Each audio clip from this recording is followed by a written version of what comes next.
Teman-teman, baca firman Tuhan wajib setiap hari. Amin. Halo teman-teman, baca firman Tuhan wajib setiap hari. Amin. Salam, selamat berjumpa kembali di channel TWK Gajah Peter Tinambunan. Salam sehat buat kita semua dan Tuhan memberkati. Pada pagi hari ini kita baca firman Tuhan di hari yang ke-150 tahun 2024. Diambil dari surat Paulus ke jemaat Rom, ya, pasal yang ketiga ayat 26 dengan perikop bagaimana Allah memungkinkan manusia berbaik dengan Dia. Nah, kemudian ayat intinya adalah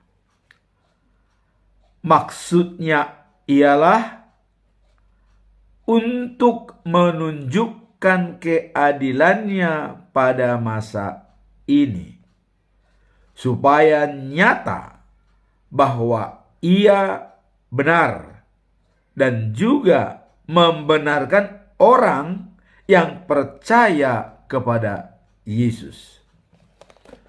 Inilah ayat intinya. Kemudian kita lihat relevansinya dalam bacaan pagi, yaitu dari Injil Matius pasal yang ketiga ayat yang ke-13 sampai dengan 17. Yesus dibaptis. Nah, kemudian untuk bacaan malam adalah 1 Korintus pasal 12 ayat 4 sampai dengan 6. Manusia dari roh. Nah, ini adalah surat daripada Paulus kepada jemaat di Korintus. Dalam perikop ini, bagaimana Allah memungkinkan manusia berbaik dengan Dia. Jadi, ada itikat baik dari Tuhan Allah kepada manusia. Kenapa? Karena perbuatan manusia sudah mulai kurang sesuai, ya, dan kurang baik, dan mementingkan diri sendiri dan berbuat jahat, sehingga sudah jauh dari yang diharapkan oleh Tuhan Allah yang harusnya mau menurut pada perintah-perintahnya, tapi sudah melenceng. Nah, jadi sebelum ini terjadi, cuman Allah di sini tidak menghukum secara drastis, ya, seperti sebelumnya waktu manusia berdosa, ya. Dan kalau kita lihat dalam Kejadian 6 ayat 1 sampai 8, ya, setelah manusia bertambah banyak dan tersebar di seluruh dunia dan anak-anak perempuan dilahirkan, makhluk-makhluk ilahi melihat gadis-gadis itu cantik-cantik, lalu mereka mengawini gadis-gadis yang mereka sukai. Jadi ada datang makhluk-makhluk ilahi, ya, di dunia ini, melihat gadis-gadis cantik, mereka sesukanya mengambil. Nah, ini Allah sangat kecewa dan kurang setuju. Nah, maka Tuhan bicara, ya. Aku tidak memperkenalkan hidup manusia selama-lamanya mereka makhluk fana yang harus mati. Maka mulai sekarang manusia umur mereka tidak akan melebihi 120 tahun. Jadi ini waktu itu Nuh sebelum air bah ya. Sebelum air bah. Nah kemudian Tuhan melihat betapa jahatnya orang-orang di bumi. Semua pikiran mereka selalu jahat. Ia pun menyesal menjadikan manusia dan menempatkan mereka di bumi. Ia begitu kecewa. Jadi Allah itu sangat kecewa ya, dengan perlakuan-perlakuan dari manusia. Apalagi ada manusia-manusia ilahi itu ya, yang ada di bumi seenaknya mengambil gadis-gadis cantik. Artinya mereka tidak peduli dengan aturan ya, tidak peduli dengan aturan. Dan memang pada waktu itu mungkin aturan belum ada ya, karena Musa belum ada ya. Nah, sehingga Tuhan berkata, wah ini, jadi Tuhan mengatakan, akan kubinasakan manusia yang telah kuciptakan itu, dan juga segala burung dan binatang lainnya, sebab aku menyesal telah menciptakan manusia. Tetapi Nuh menyenangkan hati Tuhan. Jadi pada saat itu umur Nuh 600 tahun ya. Maka Tuhan mendatangkan air bah. Nah, jadi dengan ada air bah itu semua mati manusia kecuali Nuh dan anak-anaknya. Itulah kemarahan Allah yang pertama ya. Nah kemudian dalam perikop ini Allah karena sudah berjanji tidak lagi memusahkan manusia, maka Dia ya akan berbagai cara memungkinkan untuk berbaik dengan dia, manusia itu, supaya berbaik dengan Dia. Nah, inilah yang disampaikan oleh Paulus ya dalam perikop ini. Jadi kalau kita melihat pasal 3 secara utuh ya, tidak seorang pun yang melakukan kehendak Allah. Nah, itu dalam perikop pertama di awal daripada pasal 3. Tidak seorang pun katanya yang melakukan kehendak Allah. Nah, kemudian langkah mereka cepat kalau hendak menyiksa dan membunuh orang. Nah, jadi sudah dilihat oleh Tuhan itu. Perangai-perangai manusia itu selalu diawasi. Jadi kita ini semua diawasi oleh Tuhan dari atas. Apapun yang kita lakukan. Nah ini contoh ya. Tidak seorang pun yang melakukan kehendak Allah. Langkah mereka cepat kalau hendak ya menyiksa dan membunuh. Kemudian kehancuran dan kesusahan ya ditabur mereka di mana-mana. Oh, jadi membuat kerisuan, membuat kerusakan-kerusakan, dan mungkin sekarang ini hoax di mana-mana ya, kira-kira begitu. Ya, mengadakan hoax di mana-mana. Jadi sudah kadang-kadang dipelesetkan, pemerintah baik dibilang begini ya, banyak hoaxnya ya. Nah, mereka buta terhadap jalan kesejahteraan dan tidak menghormati Allah. Nah, jadi buta memikirkan kesejahteraan. Semua yang tertulis dalam hukum agama Yahudi adalah untuk orang-orang yang berada di bawah pemerintahan hukum-hukum itu. Jadi, walaupun ada hukum-hukum yang dibuat, ya, nah ini setelah Musa datang menerima firman Tuhan, ya, hukum-hukum itu hanya berlaku bagi orang-orang itu, katanya. Nah, dengan demikian tidak seorang pun dapat memberikan alasan apa-apa lagi, dan seluruh dunia dapat dituntut oleh Tuhan. Jadi tidak ada alasan ya kepada manusia untuk tidak dituntut oleh Allah di dunia ini. Semua ya akan dihakimi. Nah, kenapa? Nah, Ini alasannya ya. Sebab tidak seorang pun dimungkinkan berbaik dengan Allah oleh karena orang itu melakukan hal-hal yang terdapat dalam hukum agama. Jadi belum tentu bisa berbaik dengan Tuhan walaupun dia melakukan hukum-hukum agama. Ya, buktinya itu kaum Farisi yang hebat hukum-hukum agamanya tapi tetap menantang Yesus ya. Nah, sebaliknya, hukum itu cuma ya mewujudkan kepada manusia. Jadi mewujudkan dan menunjukkan kepada manusia bahwa manusia berdosa. Jadi hukum itu hanya mengatakan bahwa ini bersalah, ini berdosa. Tapi belum tentu bisa berbaik dengan Allah.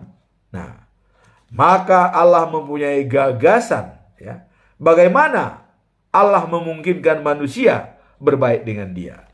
Nah, inilah dalam Injil Yohanes ya, pasal yang ketiga ayat 16 dikatakan, karena Allah begitu mengasihi manusia di dunia ini sehingga Ia memberikan anaknya yang tunggal supaya setiap orang yang percaya kepadanya tidak binasa melainkan mendapat hidup sejati dan kekal. Wah, inilah tujuan daripada Tuhan Allah untuk berbaik dengan manusia. Dia memberikan anaknya yang tunggal, yaitu Yesus, bentuk manusia. Nah, tadi kita lihat ya, kemarin kita lihat rahasia agama daripada Kristen itu adalah Trinitatis ya. Tuhan menciptakan manusia untuk bisa melayani manusia. Tetapi manusia yang diciptakan itu sama dengan tugas Allah ya. Nah, kemudian diciptakan juga roh supaya roh itu bisa menguasai manusia setelah Yesus bangkit ke surga. Jadi 3 kesatuan yang satu, yaitu Allah, Yesus, dan Roh Kudus. Itulah Trinitatis ya. 3 segitiga sama sisi dan segitiga itu adalah satu. Itulah gambaran yang bisa kita sampaikan merupakan konsepsi sistem ya. Nah, jadi tadi dalam Injil Yohanes mengatakan bahwa Tuhan memberikan anaknya yang tunggal supaya manusia berbaik kembali kepada Dia dan supaya memperoleh hidup yang sejati dan kekal, yaitu yang dijanjikan oleh Tuhan, the news of Jerusalem, Jerusalem yang baru. Nah, sekarang Allah sudah menunjukkan jalan bagaimana manusia berbaik dengan Dia, dan caranya itu tidak ada sangkut pautnya dengan hukum agama. Jadi Dia membuat berbaik manusia dengan Dia tidak ada hubungannya dengan hukum agama. Seperti hukum agama tadi hanya melihat bahwa kau berdosa, cuman begitu ya. Namun untuk kehidupan yang kekal belum tentu bisa dijamin ya.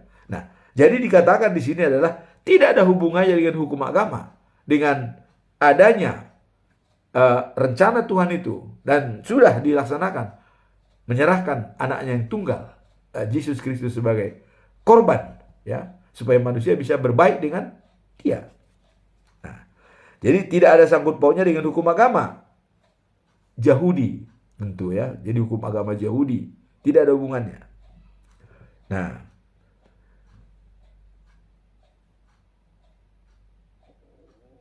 kita buka dalam kitab-kitab para nabi katanya ya. Jadi kitab-kitab para nabi, ya, buku-buku Musa dan para nabi ya, mengatakan hal itu, manusia bisa berbaik dengan Allah hanya kalau percaya pada Yesus. Jadi dalam buku-buku Musa artinya itu sudah dinubuatkan ya. Misalnya keturunan Daud akan datang ya. Kemudian dia dalam Yesaya ya, bahwa siapkan jalan bagi Tuhan. Jadi memang ini sudah dinubuatkan ya, untuk berbaik dengan Allah. Hanya ada catatan, hanya kalau mereka percaya pada Yesus Kristus. Jadi kita bisa berbaik dengan Tuhan Allah kalau kita percaya pada Yesus Kristus. Kalau tidak kita percaya Yesus Kristus adalah Tuhan, bagaimana mungkin berbaik dengan Allah? Walaupun kita sebut setiap hari Allahu Akbar, ya Allah Maha Besar, Allah Maha Tinggi, segala macam. Tapi kalau kita tidak berbaik dengan Yesus Kristus, percuma. Ini kata Allah, ya. Jadi berbaik dengan Allah hanya kalau percaya pada Yesus. Jadi kalau tidak percaya kepada Yesus, tidak bisa berbaik dengan Allah. Nah, terus bagaimana nih Yahudi sekarang, ya, yang banyak tidak percaya Yesus? Nah, makanya bertobatlah. Yohanes bilang, bertobatlah dari dosa-dosamu, dibaptislah. Nah, sekarang juga kita minta pertobatan daripada kaum Yahudi supaya, ya karena dia sudah terlanjur pilihan Allah. Ya terlanjur memang artinya sudah dipilih dulu. Itu Yahudi kesayanganku. Nah, kalau kita lihat dalam Yesaya itu dikatakan bahwa Asyur ciptaanku, Mesir umatku, dan Israel kesayanganku. Ketiganya itu ku berkati. Jadi Asyur, Mesir, Israel itu berkati. Nah memang, kenapa Asyur bersekongkol jebus untuk merebutnya? Karena ada perjanjian. Nah, kalau Mesir sudah tahun 74 perjanjian Camp David, Anwar Sadat, ya kan? Nah, sehingga hubungan Mesir dengan Israel sangat baik. Maka sekarang diciptakan hubungan Asyur. Nah, dan juga rakyat Palestina juga akan baik nantinya. Semua akan diperbaiki. Karena ini tertulis dalam Alkitab. Asyur ciptaanku, Mesir umatku, Israel pilihanku. Nah, ketiganya ini ku berkati. Nah, ini kata Tuhan Allah, ya. Nanti kita baca dalam Nabi Yesaya, ada itu kitabnya. Nah, jadi Allah berbuat itu untuk semua orang yang percaya kepada Yesus Kristus. Jadi Allah berbuat, mau berbaik dengan orang apabila percaya kepada Yesus. Kalau tidak percaya, tidak akan berbaik. Jadi jangan harapkan Allah bisa berbaik dengan Anda apabila Anda tidak percaya pada Yesus Kristus adalah Tuhan. Berbaiklah dengan Yesus, baru Anda bisa berdamai dengan Tuhan Allah, ya. Itu kira-kira kesimpulannya di sini, ya. Jadi Allah berbuat itu untuk semua orang yang percaya kepada Yesus Kristus. Nah, semua orang sudah berdosa, ya, dan jauh dari Allah yang hendak menyelamatkan mereka. Sejak lahir kita sudah berdosa. Itu namanya dosa keturunan karena opung kita berdosa mulai dari Adam. Jadi tidak ada istilah bayi lahir itu suci, tidak. Dia sudah berdosa. Tidak seperti kertas putih, tidak. Ya, bayi yang lahir itu sudah berdosa. Ya. Maka diusahakan supaya bayi yang lahir itu dibaptis. Nah, kalau di aturan di HKBP itu bayi yang berumur misalnya ya setengah tahun juga atau 4 bulan sudah bisa dibaptis. Ya, dibaptis dalam nama Allah dan nama Roh Kudus, ya, dan nama Tuhan Yesus Kristus. Jadi Trinitatis tadi itu nempel pada bayi. Itulah rahasia agama Kristen yang dibilang oleh Paulus, ya. Jadi 3 kekuatan itu menempel pada diri manusia sejak dia lahir. Ada orang dibaptis harus ditenggelamkan di sungai, ada, tidak masalah, ya. Yang penting dia dibaptis. Tapi kalau dia meninggal sebelum dewasa, walam. Nah, maka di kita yang memberikan baptisan kudus itu adalah pendeta. Pendeta yang memakai baju putih itu ada artinya, baju hitam ada artinya. Putih itu adalah terang, hitam itu sempurna. Nah, itu artinya. Itu kita lihat dalam bajunya Israel, efod, ya, yang dipakai oleh imam-imam Eliezer, ya, anaknya Harun, ya. Pada waktu mereka mau menobatkan Joshua menjadi raja, dipakai tuh baju efod, ya. Jadi dipakai tuh. Jadi putih, hitam, ya. Nah, putih artinya terang, hitam artinya sempurna. Nah, jadi dalam hal berbaik dengan Tuhan, ya, dikatakan hanya karena rahmat Allah saja, ya, yang diberikan dengan cuma-cuma.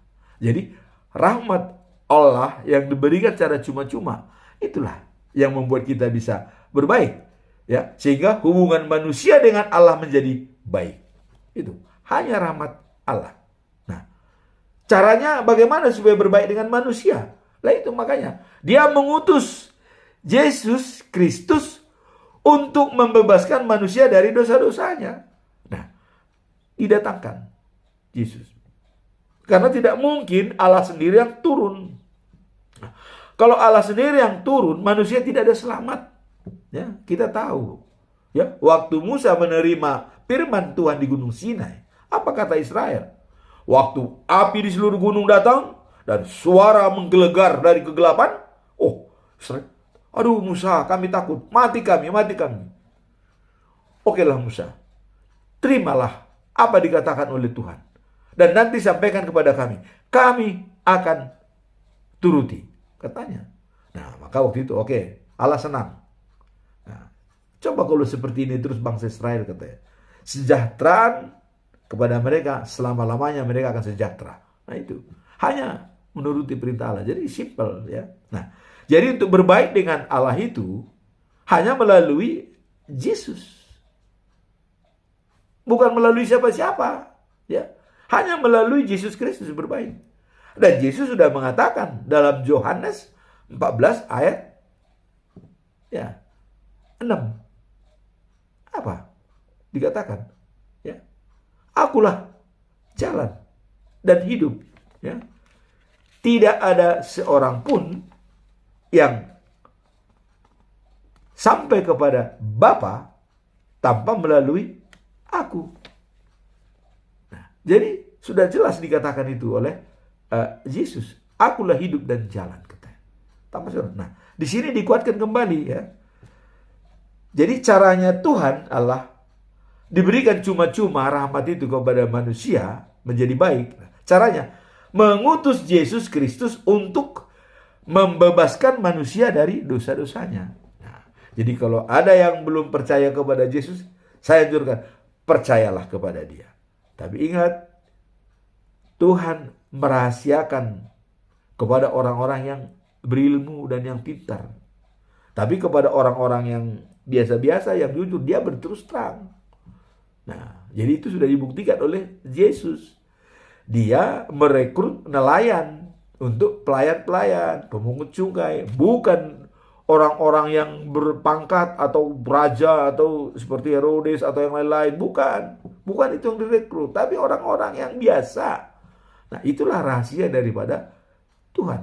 Nah, Allah mengorbankan Yesus Kristus supaya dengan kematiannya itu manusia dinyatakan bebas dari kesalahan kalau mereka percaya padanya. Jadi ada kalau mereka percaya kepadanya, bebas dari kesalahan. Kuncinya percaya kepada Yesus. Nah, Allah berbuat begitu untuk menunjukkan keadilannya. Jadi kenapa Allah berbuat demikian? Artinya akan menebus kesalahan orang yang percaya kepadanya, menunjukkan keadilan bahwa dia benar, ya. Nah, sebab pada masa yang lampau, ya, Allah sudah berkata sabar terhadap manusia, ya. Sudah berlaku sabar terhadap manusia. Artinya tidak lagi didatangkan seperti air bah, ya. Kalau dulu bunuh semua langsung air bah, manusia semua mati. Nah, tapi setelah itu karena persembahan daripada Nuh, Allah menyesal dan berjanji tidak akan ada lagi air bah. Dia menciptakan musim hujan dan musim panas, ya. Makanya itu tanda perdamaian adalah pelangi. Itulah tanda perdamaian Tuhan dengan manusia setelah air bah itu sudah turun, ya. Nah, kemudian sebab pada masa lampau, ya, Allah sudah berlaku sabar terhadap manusia sehingga ia tidak menghukum mereka dengan air bah, seperti air bah. Nah, itu. Nah, tetapi sekarang, nah ini pernyataan Allah, sekarang ia bertindak terhadap dosa untuk membuktikan keadilannya. Jadi dia bertindak kepada orang yang berdosa untuk membuktikan keadilan. Ya. Apakah engkau tetap dengan dosamu? Apakah engkau bisa berubah? Nah, Tuhan Allah akan membuktikan itu. Nah, sekarang dengan cara itu ia menunjukkan bahwa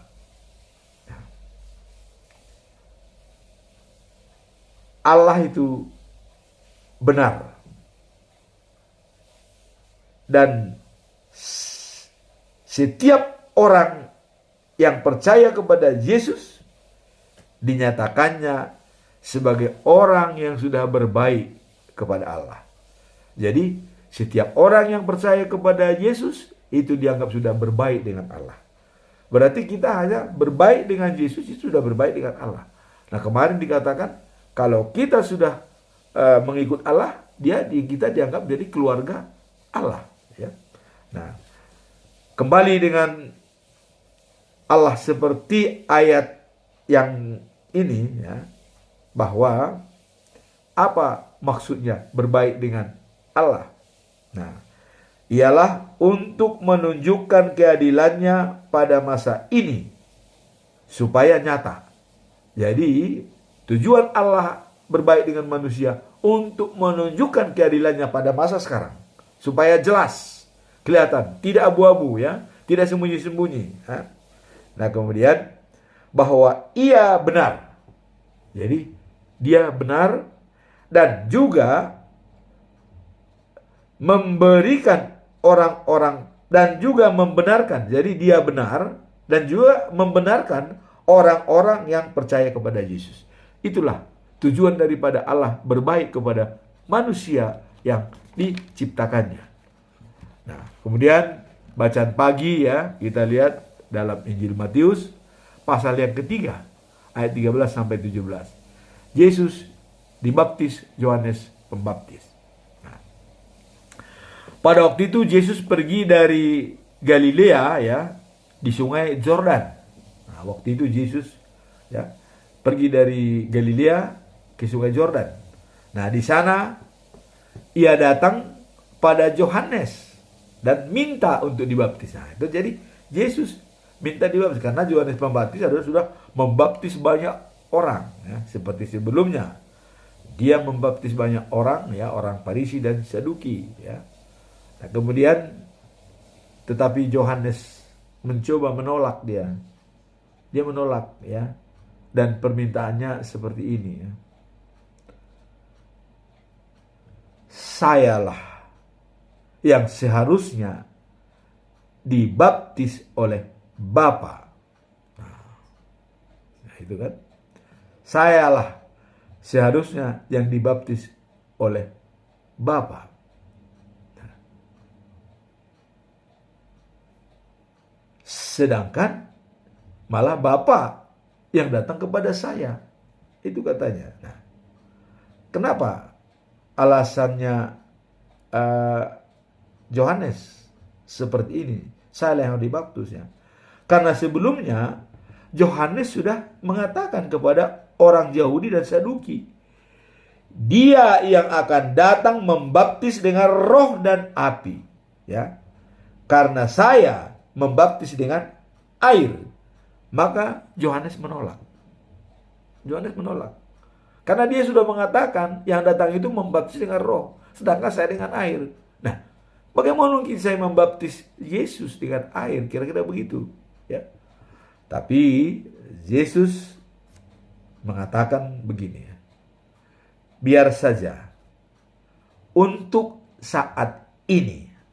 Jadi artinya biar tercapai semua apa cita-cita, tujuan daripada Allah mengirim Yesus ke bumi. Nah, untuk saat ini. Sebab, nah, dengan demikian kita melakukan semua yang dikehendaki oleh Allah. Jadi ini dikehendaki oleh Allah, ya. Biarkan saja, kata Yesus. Nah, maka Yohanes membaptis Yesus. Kemudian sesudah dibaptis, apa yang terjadi? Wah, kita lihat.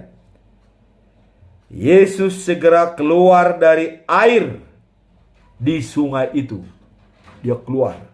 Nah, tiba-tiba langit terbuka. Nah, Yesus melihat langit terbuka. Kemudian ada roh Tuhan turun seperti burung merpati ke atasnya Yesus. Wow, langit terbuka. Coba kalau kita langit terbuka, tuh ada turun roh, ya, seperti merpati. Bukan main, ya. Kemudian terdengarlah suara dari atas. Allah mengatakan. Ini langsung dari Allah turun. Jadi bukan katanya, ya, bukan katanya bahwa Yesus, bukan, langsung dari Allah sendiri mengatakan. Jadi bukan kata orang, kata si anu, tidak ada katanya di sini. Allah mengatakan, inilah anakku yang kukasihi, ia menyenangkan hatiku. Wow. Ini sangat enak kalimat dari Allah ini. Berarti karena ini menyenangkan hati Allah, dikasih, dan dia aku anaknya. Bagaimana kita? Nah, kita kalau sudah menyenangkan hati Allah, sama dengan Yesus. Ya.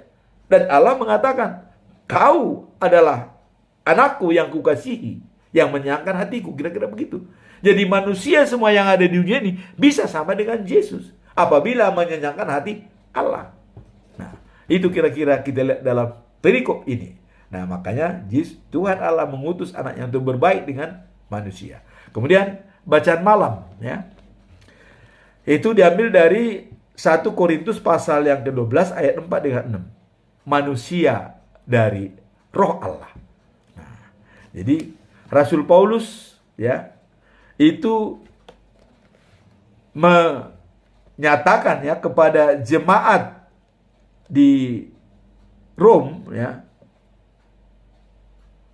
waktu itu sekarang mengenai karunia yang diberikan Roh Allah. Sekarang dia di Korintus, ya, mengatakan bahwa mengenai itu saya mau saudara-saudara mengetahui yang sebenarnya. Jadi kenapa dikatakan bahwa sekarang mengenai karunia-karunia yang diberikan Roh Allah? Paulus mau menjelaskan yang sejati-jatinya, yang sebenarnya. Nah, dikatakan, ya. Janganlah, ya, janganlah bahwa pada waktu kalian belum mengenal Tuhan, kalian terpengaruh untuk mengikuti berhala-berhala yang bisu. Jadi sebelumnya ini, jadi kita jangan persoalkan sebelumnya yang masih menyembah berhala, ya, dengan kedatangan Tuhan, ya. Roh itu dikatakan seperti itu. Jangan bawa, ya, waktu kalian masih belum mengenal Tuhan, masih terpengaruh berhala. Walaupun roh itu ada kepada kita sebenarnya, tapi kita kalau menyembah berhala, ya Tuhan mengatakan, ya, kau datang kepadaku, aku berada dalam dirimu.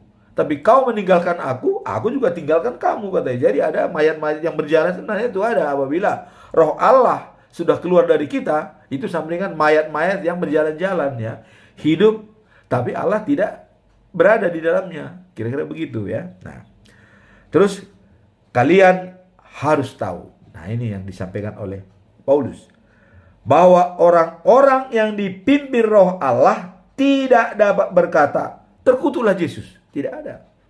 Jadi, kalau orang yang dipimpin oleh Roh Allah tidak mungkin memblame Yesus atau mengatakan Yesus bukan Tuhan, Yesus itu anaknya Yusuf, ya. Yesus itu ada apa? Al-Mahdi mengatakan, mengejek di YouTube itu, kalau Yesus nen kepada Maria, katanya. Waduh. Terus umur Yesus itu lebih besar mana dengan Maria? Itu tidak ditemani oleh Roh Allah. Nah, maka dikatakan, jangan bawa pada waktu kalian masih belum mengenal Tuhan. Nah, kalian harus tahu bahwa orang yang dipimpin Roh Allah tidak dapat berkata, terkutuklah Yesus. Tidak bisa mengatakan itu karena sudah dipimpin Roh Allah. Nah, begitu juga tidak seorang pun dapat mengatakan ya Yesus Tuhan kalau orang itu tidak dipimpin Roh Allah.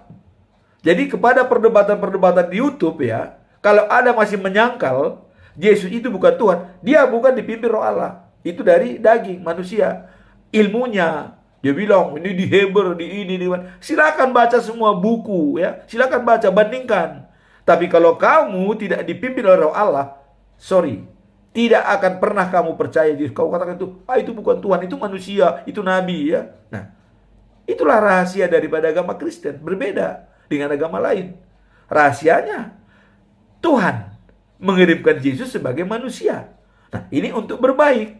Nah, kemudian sekarang kita masalah roh. Jadi ada 3 keberadaan. Allah, Yesus, roh. Ya, segitiga sama sisi. Nah, kemudian ada bermacam-macam karunia. Nah, sekarang karunia ini ya, yang dimiliki atau talenta pada manusia ya. Nah, dan Roh Allah ada bermacam-macam karunia dari Roh Allah. Nah, tetapi semuanya itu diberikan oleh Roh yang satu. Jadi ada karunia yang diberikan kepada seorang roh. Itu dipercaya dipimpin oleh dari Roh yang satu. Roh yang satu yang mana? Roh yang diberikan oleh Allah. Itu hanya satu. Tidak ada 2. Atau roh jahat, roh jinak, roh apa, roh baik. Roh itu hanya satu. Roh yang dipimpin oleh Allah sendiri. Nah, ada bermacam-macam pekerjaan. Jadi mengerjakan untuk melayani Tuhan. Tetapi Tuhan yang dilayani adalah Tuhan yang satu juga. Jadi tidak ada 2 Tuhan. Ya, ada yang talentanya sebagai melayani Tuhan. Ya, ada yang sebagai roh, dia bisa bahasa roh. Tapi semua roh yang satu. Dan Tuhan yang satu. Kira-kira begitu. Nah, kemudian ada bermacam-macam pekerjaan untuk melayani Tuhan. Ya. Tetapi Tuhan yang dilayani adalah Tuhan yang satu juga. Nah, kemudian ada berbagai cara mengerjakan pekerjaan Tuhan. Tetapi yang memberikan kekuatan untuk itu kepada setiap orang adalah Allah yang satu juga untuk kebaikan semua. Jadi Allah yang satu yang memberikan. Jadi apapun pekerjaan dia, sebagai dia melayani dengan roh, atau melayani Tuhan, atau untuk itu bahwa setiap orang melayani atau memberikan kekuatan dan menerima kekuatan, ada bisa menyembuhkan, mengobati orang, itu semua dari Tuhan yang satu. Tidak ada dari macam-macam. Ya. Nah, kemudian Roh Allah bekerja pada setiap orang dengan cara sendiri-sendiri. Nah, jadi Roh Allah itu bekerja ke setiap orang, tapi berbeda caranya. Ya. Nah, dan Roh itu memberikan kesanggupan berbicara, ya, dengan wibawa. Nah, kemudian kesanggupan untuk menyatakan Tuhan sebagai Allah. Jadi ada kesanggupan berbicara, ada kesanggupan menyatakan bahwa Tuhan Yesus adalah Allah. Nah, kemudian ada kesanggupan dan kemampuan luar biasa untuk percaya pada Yesus Kristus. Nah, jadi Roh itu membimbing seseorang yang luar biasa percaya kepada Yesus Kristus. Itulah pekerjaan Roh. Nah, dan kalau kita lihat apa itu buah-buah Roh, mari kita lihat dalam Galatia 5 ayat 22. Ya. Jadi sebaiknya katanya, kalau orang-orang yang dipimpin Roh Allah, hasilnya sebagai berikut. Jadi kalau orang sudah dipimpin Roh Allah, seperti ini, ya, saling mengasihi. Nah, itu jelas. Kemudian mereka gembira, suka cita, ya, damai sejahtera, ya. mereka mempunyai ketenangan hati. Hatinya tenang, ya. Tidak gerasa gerusu, ya. Dia tenang. Dalam menjalankan sesuatu selalu tenang cara berpikirnya. Artinya kalau Stephen Covey mengatakan be proaktif, ya. Hati nurani, kesadaran diri, imajinasi, dan pengambilan keputusan. Tenang. Setiap stimulus yang datang direspon dengan baik. Pikirkan dahulu matang-matang, baru putuskan. Nah, jadi kalau istilah dalam bahasa Sunda, ya, bukan ya bagaimana nanti, bukan ya nantinya kumaha engke, ya, tapi ya bukan bagaimana nantinya bagaimana, ya. Jadi bukan kumaha engke, tapi engke kumaha. Nah, itu. Jadi kalau kumaha engke, dia bisa masa bodoh lah. Tapi kalau engke kumaha, dia akan berbuat yang terbaik. Nah, jadi ini buah-buah roh, ya. Mereka sabar dan berbudi. Nah, kemudian mereka berbaik hati terhadap orang lain. Nah, mereka setia. Mereka rendah hati. Kemudian sanggup menguasai diri, ya. Nah, ini katanya ya, tidak ada hubungannya dengan hukum agama, ya. Dan melarang hal itu. Ya, ini bahkan bersinergi dengan hukum agama. Nah, penguasaan diri ini saya telah mengatakan berulang-ulang. Amsal 16 ayat 32. Ya. Itu Raja Salomo, ya. Amsal itu Raja Salomo. Kalau di Islam mungkin Nabi Sulaiman, ya, mengatakan begini bahwa orang sabar melebihi seorang pahlawan. Orang yang menguasai diri melebihi seseorang menaklukkan sebuah kota. Itu. Jadi orang sabar aja sudah seperti pahlawan, ya. Orang yang menguasai diri sudah melebihi daripada perwira-perwira tinggi, kira-kira begitu, ya. Nah, inilah dari ketiga perikop ini. Pertama tadi adalah bagaimana Allah memungkinkan berbaik dengan Dia, ya. Bagaimana Allah berbaik, ya, manusia berbaik dengan Dia. Itu tadi caranya adalah, ya, Tuhan mengutus Yesus Kristus sebagai penyelamat dunia. Nah, kemudian setelah Yesus datang di dunia dan itu dinyatakan oleh Allah, inilah anak kesayanganku, ya. Ini, hormatilah Dia, ya. Turutlah perintahnya, ya.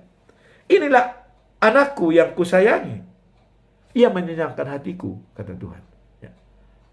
Dalam yang ketiga ini tadi adalah semua manusia harus bersama dengan roh dalam berbicara tentang kebenaran firman Tuhan. Mintalah Roh Kudus menemani Anda. Selama Roh Kudus tidak menemani, susah untuk membaca kebenaran firman Tuhan. Dan kepada YouTuber-YouTuber saya minta, kalau ada teman-teman yang bukan Kristen membicarakan Yesus, lebih dahulu minta Roh Kudus untuk menerangi hati dan pikiran Anda, supaya bisa datang, ya, roh itu akan menjelaskan yang sejelas-jelasnya. Demikianlah sedikit firman Tuhan pada hari ini, bahwa Allah, ya, mencoba memikirkan supaya berbaik dengan manusia. Tentu ini sudah dijalankan dan Yesus sudah bangkit dan Dia masih berjanji untuk datang kembali. Jadi untuk menjemput kita di dalam Yerusalem yang baru. Saya selalu mengatakan, fokus dengan tujuan akhir kita, life after life, the news of Jerusalem. Hidup setelah hidup adalah di Yerusalem yang baru. Amin. Tuhan memberkati. Subscribe, comment, and share. Bye. Thank you for watching. Mwah.